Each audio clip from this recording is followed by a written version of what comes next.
मेरे भाई और बहनों,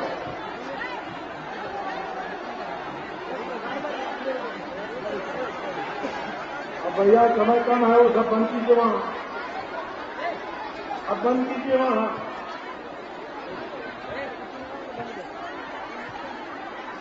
भाइयों बहनों, आप घंटों से मेरा इंतजार कर रहे थे। भयंकर गर्मी में आप लोग कष्ट झेल रहे थे और मुझे पहुंचने में 3 घंटे से भी ज्यादा देर हुई है और इसके लिए मैं सबसे पहले आपकी क्षमा मांगता हूं।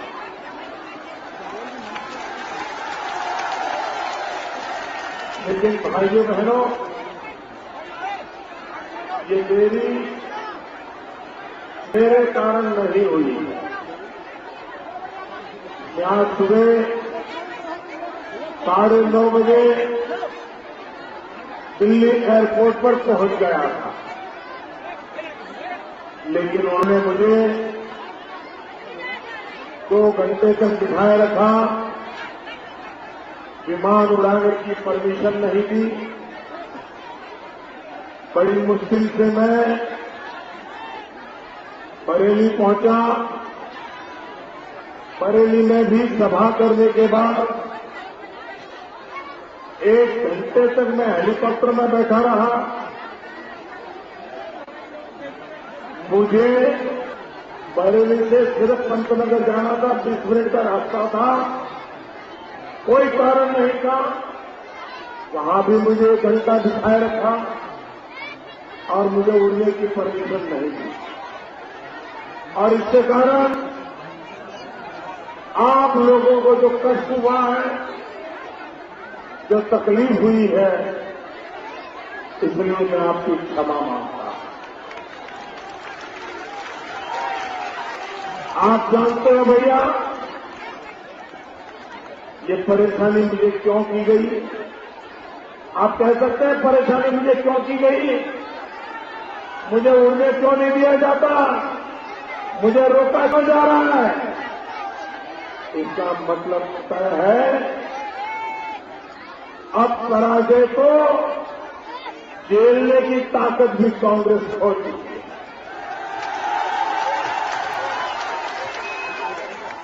दिल्ली में बैठी हुई कांग्रेस सरकार को इतना भय सता रहा है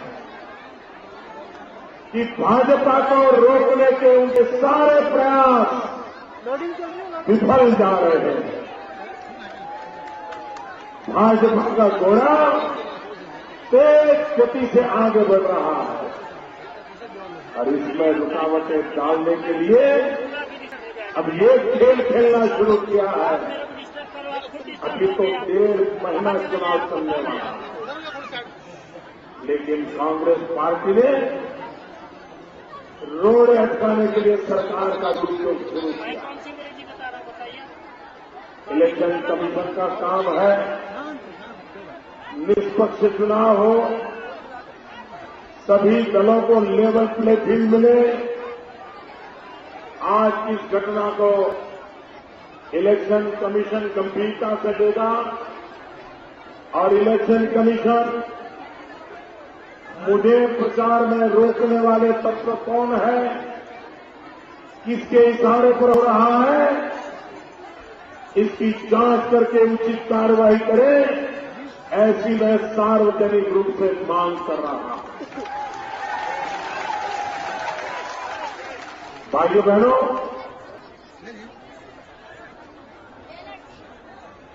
दस साल में देश में बहुत कुछ खोया है। हिंदुस्तान के इतिहास में ऐसा दशक कभी नहीं है। गरीबी, बेरोजगारी, किसानों की आत्महत्या, भ्रष्टाचार बेशुमार, न जाने कोई क्षेत्र ऐसा नहीं होगा। दिल्ली नगरी तो जैसे बलात्कारियों के लिए राजधानी बन गई है। आए दिन दिल्ली में बलात्कार की घटनाएं घट रही हैं, माताएं बहनें असुरक्षित है, लेकिन ये दिल्ली की सरकार जनता जनार्दन की आंख में ऐसे धूल झोंकती है। मैं आज आपके सामने सुनाना चाहता हूं और ये बात मध्य प्रदेश के कोने कोने में हर माताओं बहनों तक पहुंचाइए। हर मां बहन के पास पहुंचनी चाहिए। जब दिल्ली में निर्भया घटना घटी, एक निर्दोष बच्ची पर बलात्कार करके मार दिया गया, सारा देश जग गया, देश का खून खौलने लगा। दिल्ली में नौजवान सड़क पे आ गए और डरी हुई, कांपती हुई दिल्ली सरकार ने निर्भया के नाम से 1000 करोड़ रुपए का फंड बनाया, बजट में रखा, ताकि इस देश की बहन बेटियों की रक्षा के लिए, उनके सम्मान के लिए 1000 करोड़ रुपए का काम हो, योजना हो। भाइयों बहनों, मुझे दुख के साथ कहना है, महिलाओं के लिए, माताओं बहनों के लिए ये दिल्ली की सरकार कितनी संवेदनाहीन है। 2 साल हो गए, 1000 करोड़ रुपए में से एक नया पैसा खर्च नहीं किया।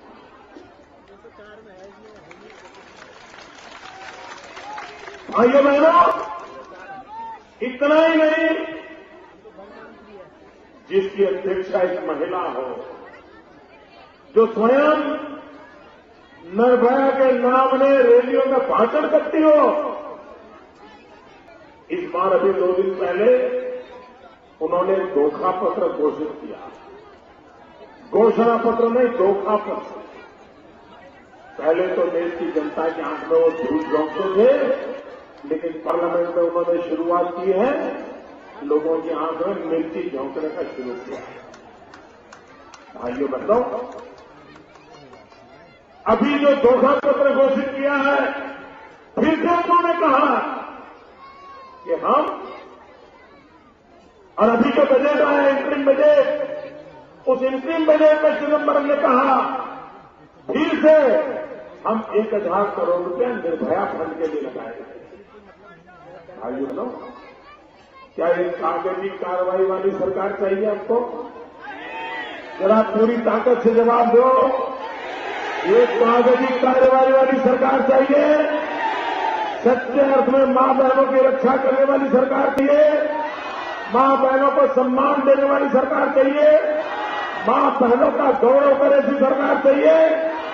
ये हमारे मध्य प्रदेश के मुख्यमंत्री शिवराज लाडली लक्ष्मी योजना ला करके उन्होंने एक नया इतिहास बना दिया।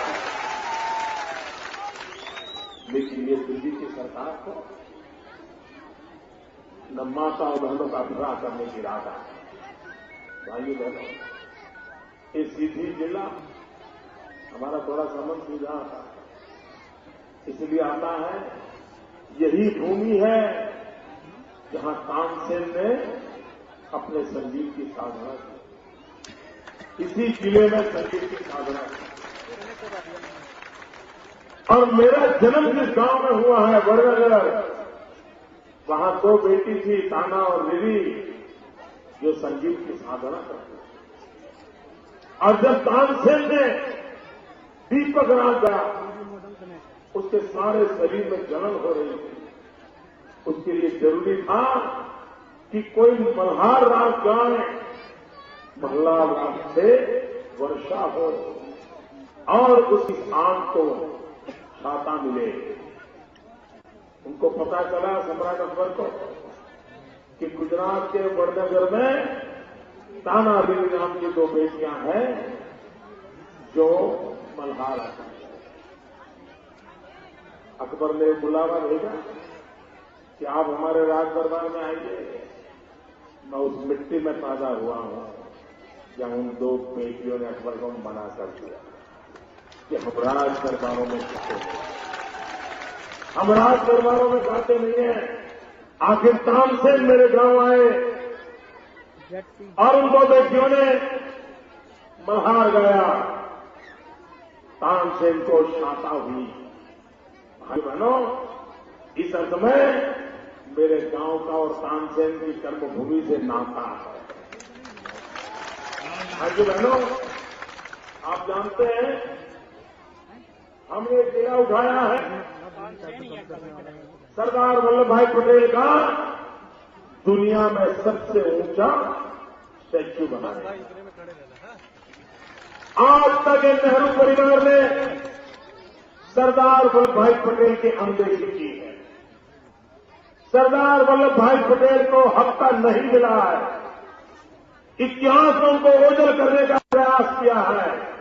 हमने पीड़ा उठाया है। सरदार पटेल का सम्मान पुनर्स्थापित करेंगे और दुनिया का सबसे ऊंचा स्मारक हम सरदार वल्लभ भाई पटेल का बनाने वाले हैं। भाइयों बहनों, मैं मध्य प्रदेश के लोगों का आभारी हूं कि पूरे मध्य प्रदेश से ये सरदार वल्लभ भाई का स्टैच्यू बनाने के लिए हमने लोगों को कहा था, हर गांव से किसान अपने खेत में जोता हुआ जो औजार है वो औजार हमें भेजे। मध्य प्रदेश के हर गांव ने हमें मदद की है, आपने भी की है और इसलिए मैं आपका आभारी हूं और पूरा हिंदुस्तान गर्व करे। ऐसा काम हम करने वाले हैं। भाइयों बहनों, दिल्ली में ढीली ढाली सरकार नहीं चाहिए, मरी पड़ी सरकार नहीं चाहिए, औरों के सहारे जीने वाली सरकार नहीं चाहिए, बैसाखी पर चलने वाली सरकार नहीं चाहिए। अब देश को 10 साल का एक घाटा पूरा करना है तो मजबूत सरकार चाहिए, दौड़ने वाली सरकार चाहिए। चाहिए कि नहीं चाहिए? मजबूत सरकार चाहिए कि नहीं चाहिए? भारतीय जनता पार्टी को पूर्ण बहुमत मिलना चाहिए कि नहीं मिलना चाहिए? एनडीए को 300 से ज्यादा सीटें मिलनी चाहिए कि नहीं मिलनी चाहिए? भाइयों बहनों, अब कांग्रेस पार्टी ने क्या रवैया अपनाया है? पहले तो कह रहे थे मोदी जी चलेगा, अब कहते हैं चलो जल्दी करो, इकट्ठे हो जाओ, मोदी को रोको। अब कहते हैं सरकार भले बने लेकिन स्थिर नहीं बननी चाहिए। भले मोदी की सरकार बन जाए लेकिन मजबूती न हो। भाइयों बहनों, इनके हाथ में देश का खेल खेलने देना चाहिए, ऐसे नेगेटिव चीजों को चलने देना चाहिए। और इसलिए मैं मध्य प्रदेश से प्रार्थना करता हूं, पूरे मध्य प्रदेश को कहता हूं, ये मध्य प्रदेश की जिम्मेवारी है। सारे के सारे कमल इस बार भेज दीजिए।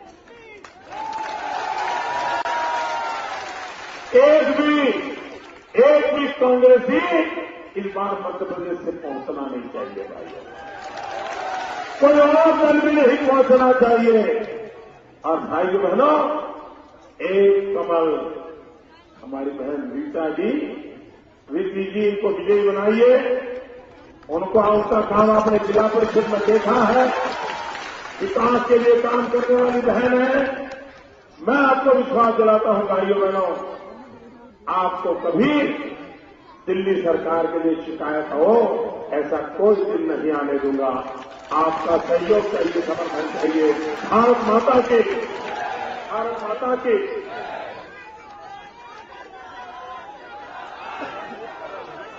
से दलपति आए हैं। अरे दलपति कहां बैठे थे? शहडोल से हमारे दलपति आए हैं, बहन रीति जी हैं। दोनों को विजयी बनाइए। भारत माता की।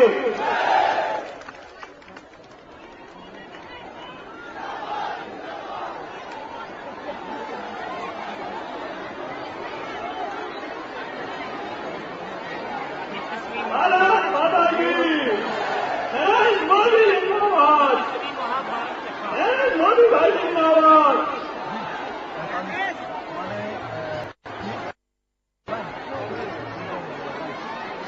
करने के लिए यहाँ संख्या में आकर उपस्थित हुए, मैं अपनी ओर से भारतीय जनता पार्टी जिला सीधी की ओर से आप सबका बहुत बहुत स्वागत करता हूं, आभार प्रकट करता हूं। बहुत बहुत धन्यवाद।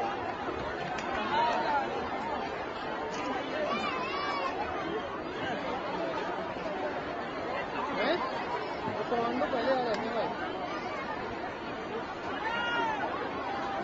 पहले आ जाते हैं, हर जगह पहुंचो, हर जगह